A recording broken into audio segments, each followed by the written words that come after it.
Hello, this is Stephanie Washer, and I'm going to go over Module 2 for the PCT 110 Network Essentials course, Infrastructure and Documentation. There's 3 different sections to this. In this first video, we'll go through the components of structural cabling with discussing how the cabling goes from the demarcation point to the workstation, the cabling itself, monitoring and the whole environment, and then kind of security of everything. And then in upcoming videos, we'll talk about network documentation and change management.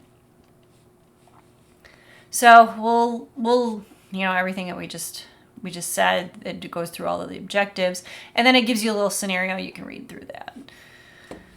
And then with respect to the OSI layers, this is OSI layer 1, physical. So we're talking about all of the physical. So we're going to talk about the topologies, the network types, the different types of cable connectors. We'll look at different scenarios, and then the availability and troubleshooting. So just to kind of go through what standards they follow for cabling, there's a family of cabling standards that was formulated by the Telecommunications Industry Association, TIA. It used to be EIA-TIA, so it used to be Electronic Industries Alliance, but that has become the American National Standards Institute. Well, it's now accredited by the American National Standards Institute, ANSI. So instead of EIA-TIA, which it discusses right here, it's ANSI-TIA. So if you take some of the certification exam prep, you have sample questions, or if you might actually see it on the Network Plus exam. You might see it as EIA-TIA because it's been updated to ANSI-TIA. You get a cameo of my cat here and there. And then the structured cabling then follows those rules set by those organizations, by that organization. And every couple of years they update it and make sure you have, to give you the most up-to-date information and version of the standards. So the demarcation point, so this is kind of a newer terminology. So the demarcation point is the main distribution facility. That's the point where the ISP meets your building or meets your organization. So we've got the line coming in from the ISP into our building, and that is the MDF or main distribution facility. And there's other locations. So like at Rock Valley College, we have our main distribution facility. I believe it's in WTC. I need to double check that. That is where our IT department is at, but I'm pretty positive our main distribution facility is in there. And then there's branches that go off to other buildings, and each building has their own intermediary distribution facility. So we've got different entry points into there. And so we might have a data room that is an IDF, but our MDF, our main distribution, is where the DMARC comes in. And there might be different kinds of cabling. We might have horizontal wiring. We might have vertical wiring to connect different levels of the building. So if we have our main distribution facility or main distribution frame, we've got a little area here. We've got the ISP's entrance into the building. We have to go into and connect to other areas. So if I have an intermediary distribution facility, and here they say frame, I call it facility. I'm just scrolling up because it's MDF and IDF, and they don't say it, but down here they call it the main distribution frame. I mean, it's MDF. And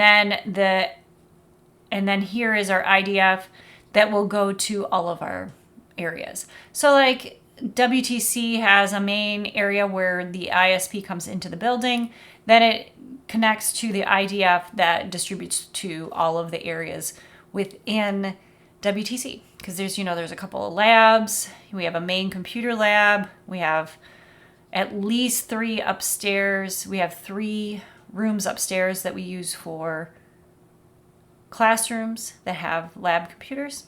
So, and then everybody that is teaching or has an office, staff that have offices there, we would connect to all of those as well. Plus we have IP, voice over IP. So we have IP phones in every room. So everybody has a connection. So here's just kind of they're giving you all of the definitions here, which I already talked about. So we've got our entrance facility. So this is where the incoming network, such as the internet, connects with the school network. So it's where that ISP meets that. And then the demarcation point is the device that marks where the ISP ends and the network begins. So this might be, so like at home, our router is the demarcation point for our home. So it would be where the ISP comes into our house, and then the router will then distribute to the whole house. So here is the internet, and here is the demarcation point. So we've got the ISP. This is a fiber line, and so the ISP comes into the customer. So like, say for example, RVC. I'm not saying this is what RVC's looks like, but we have it here, and so this is where the customer's Ethernet begins. And then there's the main, they call it main distribution frame, you can call it facility. It's an equipment room, basically, and it's an equipment room that has the main cross connect, or the main component for the interconnection to the wide area network. So it's the main room that connects everything together, the ISP and possibly all of our campuses as well. So we've got our main distribution facility, ISP comes into that, and then we have intermediary facilities, distribution facilities in there, and computers and printers can possibly be connected in as well. Then we have a data room, which is also, an older terminology is the telecommunications room or the telecommunications enclosure. We just call it the data room anymore. And that just holds all of our network equipment. So it's kind of our server room. I've called it server room many times, but really it's the data. It could be called the data center too. It's where we have our routers, switches, servers, everything that we need in that space. And of course, it's going to be physically secure, like behind a locked door. So you at RVC, when you go to the IT department, you actually have to ring a doorbell to get into the department itself. There's a really nice lady that sits right there that'll let you right in. And you can't get into any of the rooms that have this specialized equipment. So you have to have, you have to ring to get in, and then get permission to get into any of the other rooms as well. You got larger rooms that could be called, just depending. They could call it a telecommunications room, but really we'll call it the data room, or the server room, data center. I feel like it'll be called the data center if it's larger. And then the rack is just the one of the rows of equipment. So a rack can hold servers, routers, switches, firewalls. It can hold all sorts of information, and it's just a vertical rack that has space on it to hold those items. And see here on the sides, this is a rack. And you can see there's another rack behind it or beside it. And this is a patch panel. And those patch panels come into the room from whatever area they've been designated. So like, for example, I teach a lot in WTC 2100. Those computers are connected into the server room to a switch, and so all of those lines go to a switch and plug into a switch. So they go into the patch panel first and then go into a switch.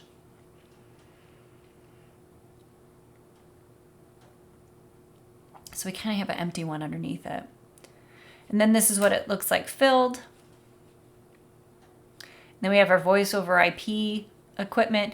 It could be all, we used to call it the IP telephony. Everyone knows it now as voice over IP or VoIP.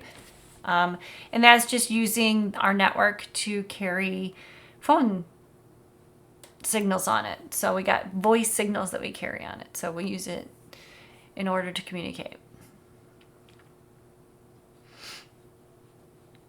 And then we've got things like session initial protocol, or SIP.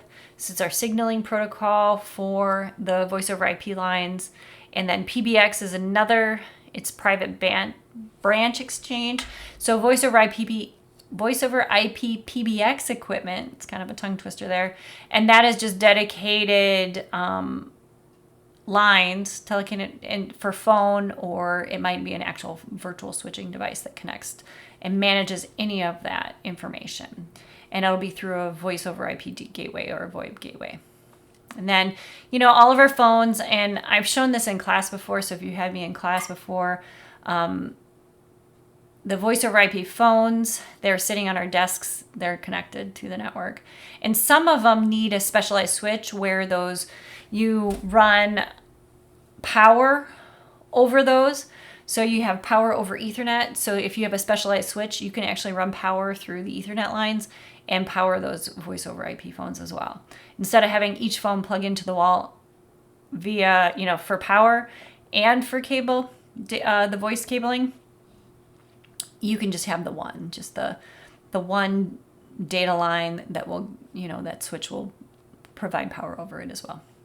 So here's some layouts. We've got the telephone company, we've got our voice gateway, and then there's a switch that it goes into from the voice gateway to all of the switches, or all of the phones on the network. And so that one actually has a voice VoIP PBX that's attached to it. But if you have an ISP connect to a switch, then you have the gateway. You might have a legacy PBX box that connects to all of the phones, all of the voice over IP phones. So legacy networking, punch down blocks. We used to have punch down blocks. We used to have this. I have been in networking for a long time, and I haven't seen these. It's been a long time since I've seen one of these. So, I mean, it's been over 20 years. And the only reason I had one was because it was left. I inherited it from the classroom. But the reason why we go over all of this legacy information is because you might actually see it. You never know when you see something. So this punch down box or punch down block, all of the data is connected here, and you actually have a special tool or a punch down tool. I've never called it a crone tool. I've always called it a punch down tool to put the line into the punch down block so that it can make a connection.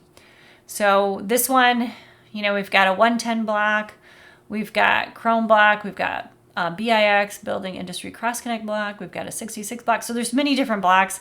I had to put together a block for an old hub to connect. I think it was a 66. It was either a 66 or a 110, but I thought it wasn't. I thought it was 66. So anyway, sometimes you might come across them, and anytime you come across them, you want to make sure that you don't untwist those cables very far. So you want to be very careful with that. So, and it even says it right here too. Do not untwist the twisted pair cables more than 1/2 inch before inserting them into the punch down block. So you want to be careful about the twist.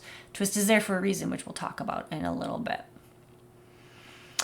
We go to the data room. So say, for example, we go into one of the buildings and we go to the data room. It's an intermediary distribution frame is what they call it here. I call it facility.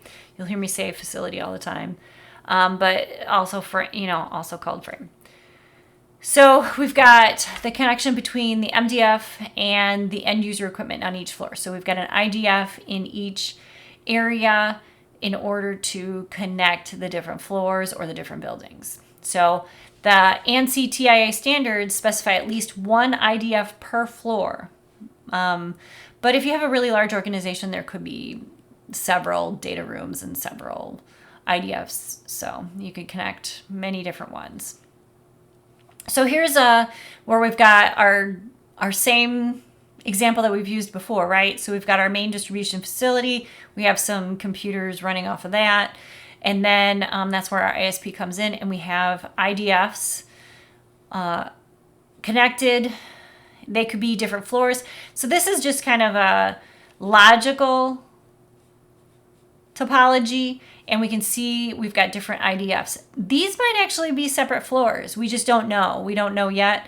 And so we'll need to see the physical topology in order to kind of know exactly where everything's at. But we've got, four IDFs connected into the MDF, and then we're going to work through that. So we've got our work area, which is, our computer lab, or any areas where we're working in, putting in patch cables or jacks or whatever cabling is necessary. And so then we have this outlet. And so we've got the ANSI TIA outlet, and we might have our voice and data. You might have it separate. You might be all in the same. So at Belvedere North, I also work at Belvedere North, our phones, the data cable plugs into the phone, and then the computer plugs in, goes from the computer to the phone. So it's kind of like a daisy chain in the phone, but the phone is definitely plugged into the network. It just depends on what your organization has set up. And then there's rack systems. We've got a couple of rack systems here. If you are ever in WTC 2100, it's kind of crazy in the back of that room, but we've got a couple rack systems set up. I need to like organize that area and possibly recycle some of those things. But we've got some of these. And then in here, we actually have a shorter one in 2100 that looks like this. These are nice because you can kind of, it looks nice and clean compared to these on this side. So we kind of have the open rack and then the enclosed rack. And these are what we have in our server room or a data center at Rock Valley College. And then they're strong enough to hold everything. That's the big thing, In WTC 2100, we put in tabletop racks just so that we could see better in that room. So it just depends on what you need. And each of the racks comes with an area that you can screw in your devices. And each of the devices has what's called a rack ear to mount the equipment to the rack.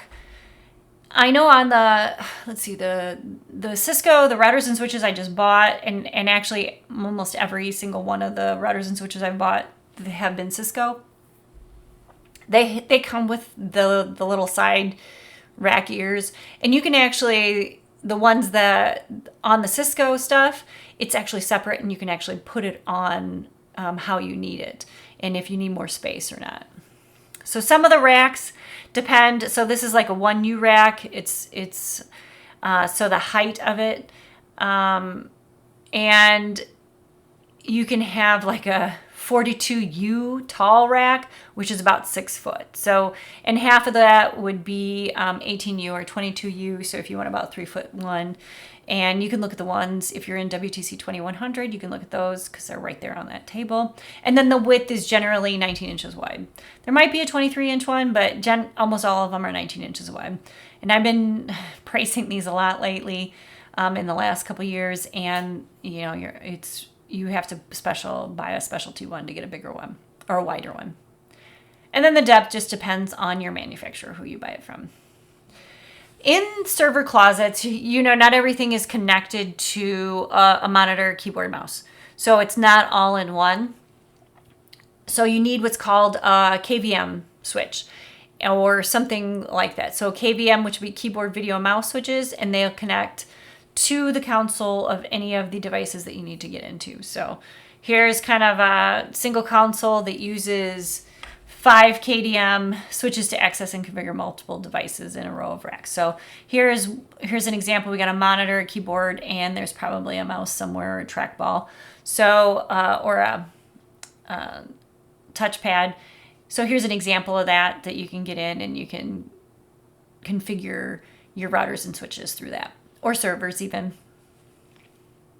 And then in all of those rack systems have a certain way that they want you to run the wiring. So you run the wiring in a certain path. It keeps everything cool. You don't want to block any of the vents, and you want to make sure all the hot air is directed to where it needs to go. So you want the hot air to vent out and the cool air to be pumped in. So you just have to figure out how that's going to work in your area and in your server system. Most likely any organization you get to, they're going to already have this kind of figured out, and they'll have, and it might be just general, but they'll have it already set up.